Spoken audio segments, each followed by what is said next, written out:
Hello everybody, I hope you like long wrap-ups because I am going to talk about all 15 or 16 things that I need to catch up on, all the stuff that I read from the beginning of August up until this morning, in fact, that didn't count for the Newts readathon in August. I did a separate wrap-up for the books I read for that, but I read an astonishing number of other things that didn't count for that readathon.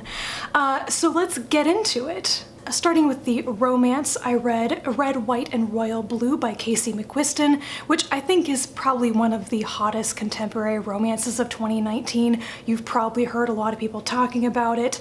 I read this book because all of my friends were reading it and loving it, and sometimes I go along with the herd. In this case, it was a good idea because I really enjoyed this book. It is about the son of the first female president of the United States hooking up with a prince of England, and you know, queer contemporary romance with a lot of American politics thrown in and a lot of like wish fulfillment, alternate history, like timeline, you know, female president after Obama instead of our current darkest timeline type of thing. It was just feel good. It made me so happy while I was reading it. My biggest takeaway after finishing this book is that it reminded me of the immense fun I had reading Meg Cabot's books when I was about 17, like all the Princess Diaries novels, but also her adult contemporary romance novels, which at the time I didn't realize were romance. But honestly, I felt like Red, White, and Royal Blue was kind of better.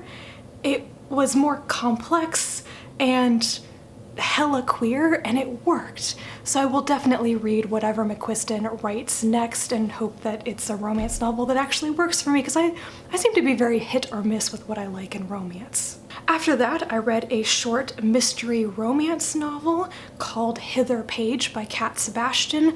I'm honestly not sure if you would categorize this as a mystery series, like the setup for a mystery series, or as a male-male historical romance. Honestly, it's both things, but I feel like as the series progresses, it's going to be more mystery-based than romance-based, but you know. So this is set in England shortly after World War II.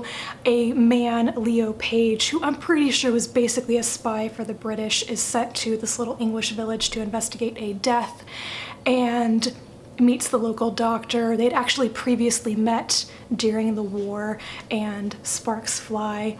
So yeah, it's a murder mystery investigation in a small English village with spies and intrigue and also a queer romance, and I was really into it.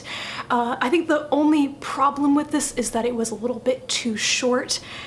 Even I could kind of predict where the mystery was going, and I'm usually not the best at figuring out mysteries while I'm reading them. I liked Leo Page. This is mostly, I think, from his perspective, but the doctor, I can't remember his name right now, I also really liked him, and I want to see more of these two together.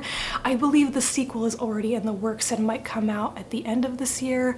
I really hope I don't have to wait until 2020 because this is just, yeah, it was like a palate cleanser. I really enjoyed it. After that, I listened to a nonfiction book on audiobook called The Disappearing Spoon by Sam Kean. This is a book I've wanted to read for years. I want to say that it was recommended by Amanda from A Scientist Reads back when she was still on BookTube. I finally got around to reading it like 3 or 4 years later. And so this is a bunch of stories about the elements of the periodic table, how many of them were discovered, about their properties, just a lot of trivia about them. And what it boils down to is that most of the interesting or useful or rare elements of the periodic table are really wrapped up in humans being horrible, war, stuff like that.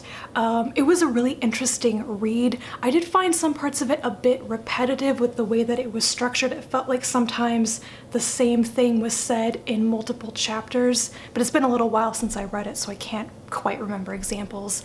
But on the whole, I was really interested in it the whole way through, and didn't find that it had too much information that I'd already heard before. Like, I've already heard the story of Marie Curie many times, but this had a lot of information about elements that I frankly had never even heard of before, so that was nice. After After that, I read Lifelode by Jo Walton. This is a standalone domestic fantasy novel, and I'm going to do a separate review on it because I enjoyed it so much and I feel like it kind of needs its own spotlight. This is not a novel by Jo Walton that a lot of people have heard about, and I've never actually heard anybody else on BookTube talk about it before, so I will be doing a separate video on this one soon.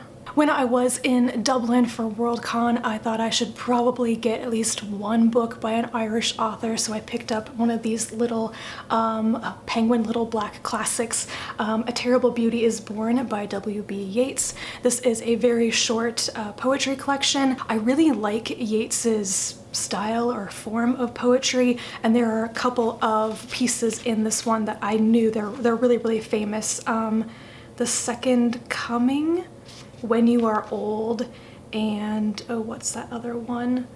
The Cloths of Heaven, I think. I can't find it in the table of contents.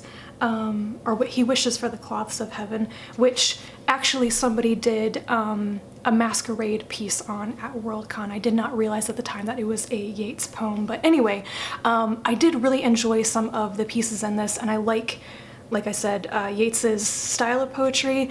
I think that the particular selection of poems in this collection didn't work so well for me, like thematically, not so much. A lot of these pieces are about like the Irish Civil War, the Revolutionary War, a lot of things from 1913 through 1916, but that's not particularly my interest, especially as a topic for poetry. So if anybody has a recommendation on a more comprehensive Yeats collection for me, do let me know, because I definitely want to track down more of his stuff to read. And in that same vein, I finally read a poetry collection by Sappho. I read Stung with Love, which I can't remember the subtitle, but it's translated by Adrian Poochigian, and I really like the poetry in this particular collection. I hated this edition, especially because I read it on ebook, and the formatting inside was so incredibly screwed up. The poetry was good, but it was like 90% explanatory translator's notes and very little focus on like presenting the actual poems. It was really frustrating. So I liked what I read. I enjoyed the translation, I guess, but this edition did not work for me. I think Kim has already recommended me a different collection of Sappho's poems, which I will be getting soon. I have an interlibrary loan request in for it, and I'm really looking forward to that. I've actually been trying to get my hands on some of Sappho's poetry for years now, and this particular Stung with Love collection was the only one I could find at any of the 3 library systems I have access to, which is a little bit frustrating, but I will get more eventually. As you may know, if you've watched some of my recent videos, I am in the midst of a massive crochet binge, and when I sit down to work on a crochet project, I do it for hours, which is why I get repetitive hand stress injuries, but also I listen to a lot of audiobooks, particularly short audiobooks that are really quick to get through. So I listened to The War of the Worlds by H.G. Wells. You may remember that I read The Island of Dr. Moreau a little earlier this year, because I'm trying to actually read Wells's books, realizing that I'm kind of familiar with the plots of most of them, even though I've never actually read the books. So I'm going back and actually reading the books now. I did not enjoy The Island of Dr. Moreau at all, but The War of the Worlds I did enjoy. It's incredibly different from the movie version I've seen. I saw the more recent like Tom Cruise version years ago and was not impressed. The actual novel is quite short. It's really only focused on a small portion of England rather than the like global scale of the movie version. It has an incredibly different atmosphere to it. I felt like the only similarity really was the like tripod alien thing. So I liked it. It wasn't amazing, but I was impressed at how honestly classic it seemed while I was listening to it, so that was good. Redeemed Wells somewhat for me after the Island of Dr. Moreau fiasco, so I will probably reread The Time Machine next. I know I read it when I was in elementary school. I had to read it for school actually, but I don't remember much about that one either. I don't think I'm gonna like it very much, but I will eventually get it on audiobook. And then I listened to The Weather Detective by Peter Wohlleben. Wohlleben is really famous for his book, The Secret Life of Trees, I think is the English title of that one, which I am going to read soon. It's been recommended to me by multiple people in my life, so I'm gonna get my hands on it. But I just read The Weather Detective because it was available immediately, and I was churning through audiobooks pretty quick. I was not impressed with this book. The title and the first chapter sets this book up to be Wohlleben really wants you to be a backyard weather detective and be able to do some weather predictions just based on looking around you at nature and stuff, which I thought was quite interesting. And then it just immediately segues into a bunch of gardening tips for European countries, pretty much. And I was so confused. I felt like there was this initial thesis statement and then the book was about something completely different. And I don't know if that was a problem from the original German edition of this book or if this problem crept up in the translation and the translation of the title or something, but yeah, it just did not stay on topic. And I am kind of interested in gardening tips, but I don't live in Europe. I don't live in Germany. I don't live in Britain. So none of it was applicable to me, like the whole section on voles. Well, I'm really glad we don't have voles here. They sound like they're terrible. It's not something I have to worry about though. So a big fat meh. Continuing my audiobook binge, I listened to The Carpet People by Terry Pratchett. This was his debut novel. I believe he wrote it when he was a teenager and it was originally published in the 1970s. The edition that I listened to was a slightly rewritten version when it was brought back into print. And it is a children's fantasy novel about microscopic people who live in the carpet. I'm pretty sure that the instigating event that leads to this tribe of carpet people losing their home and wondering about the carpet is a vacuum, like a storm created by a vacuum, which was interesting. A lot of Pratchett's early stories feature tiny people, kind of along the lines of the borrowers. So you have the carpet people, and then I can't remember what the people are called from the Bromeliad trilogy, the truckers and stuff, but yeah, lots of little people. Very classic children's story type of thing. This was a cute and kind of fun book. It definitely has some real fantasy tropes in it, even rewritten by a much older Pratchett. You can see the bones of it there. And yeah, it was fun, but nothing special and not super memorable. I don't think I have much more to say about it than that. Next, I read Broken Places and Outer Spaces by Nnedi Okorafor. The subtitle of this is Finding Creativity in the Unexpected. It is a TED Talk book, though I don't think it's actually the written version of her TED Talk. I think it is a companion to that in some ways. This is a very short memoir about Okorafor's experience with being paralyzed after scoliosis surgery and her journey to learning to walk again, and that time in her life when, with all this stress going on, not knowing if she'd ever regain the ability to walk, she started to write and switched her university major to creative writing and basically set out to become the science fiction and fantasy author that we know her as today. So it was very interesting. It was basically one of those inspirational finding, creativity in a moment when you are feeling broken and all your plans for your life have just been completely washed away. I honestly had known nothing about Okorafor as a person before I read this. I've just really enjoyed some of her fiction. So it was interesting to know more about her family's history, with her parents coming from Nigeria and living in the US and her upbringing and stuff. So yeah, I enjoyed it, though I don't think that this is something I would have picked up if it wasn't already by an author that I enjoy. That was definitely the hook for me, is that I didn't know anything about Okorafor specifically. The message of it was nothing that I hadn't actually read elsewhere before, but it was still good. Would you believe that there are still books by and about Ursula K. Le Guin that I haven't read yet? There are actually a lot of them. The most recent one that I picked up is Ursula K. Le Guin, The Last Interview, edited and with an introduction by David Streitfeld.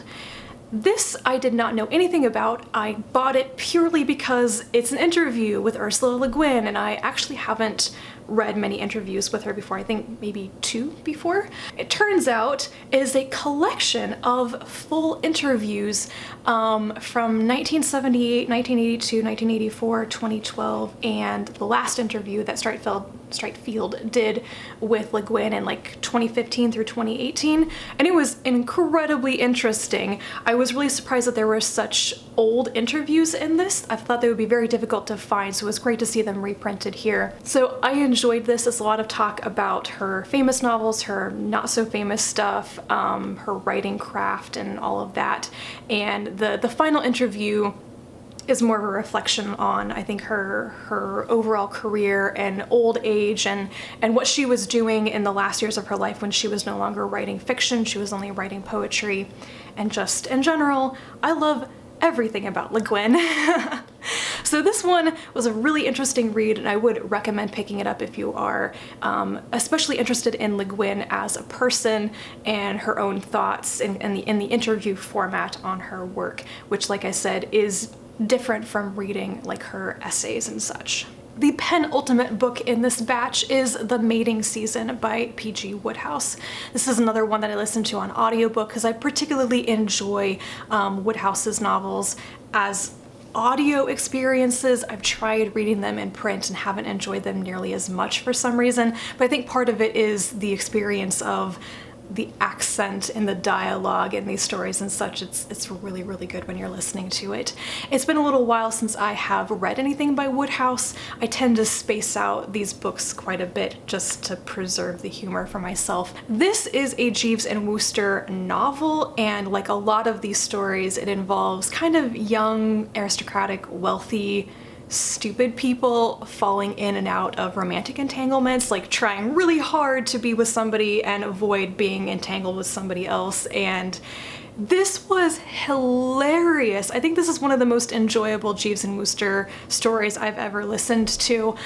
Maybe I just read it at the right time or something, but it was really fun. Part of the plot of this is that Bertie Wooster has to pretend that he is Gussie Finknottle, the newt fancier, and then Gussie shows up and has to pretend that he is Bertie, and just chaos, you know.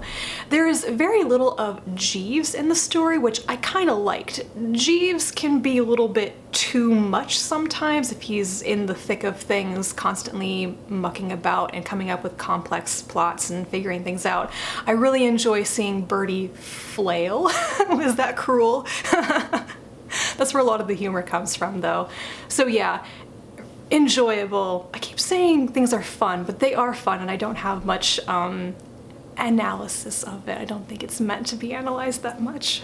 And lastly, just a couple of hours ago, I finished reading Book Love by Debbie Tung. This is a short collection of comics about the love of books and reading, buying books, reading them, collecting them, living and breathing books, etc. It was really cute and sweet, summing up, I think, a lot of book lovers' feelings about reading all the time. I don't think that I would ever reread it, though, as much as it was enjoyable to read in a quick sitting. I think that I enjoy Sarah's Scribbles by Sarah Anderson more. I definitely come back to Sarah Anderson's comics about very similar topics again and again. This collection, maybe not so much, but it was still really enjoyable. And that is it. I am all caught up. Maybe this was a mess. I hope it wasn't a mess. But now I'm probably gonna go off on a comics binge for a while. I feel like I've been holding off on reading comics this year as I've been focused on reading novels and things that I own instead. But I've recently discovered that a bunch of new comics, or newer to me comics that I really want to read, are available on Hoopla. So, gotta go read all the things. I'll get back to the novels in a little bit. So let me know if you have read any of these books that I've talked about today. Leave me a comment down below. I'll be back soon with probably some standalone reviews and another book haul whenever I get around to filming that stuff. It probably won't be today because I have a headache and I'm gonna go lie in bed for a while, but it'll happen eventually. And until then, happy reading. Bye.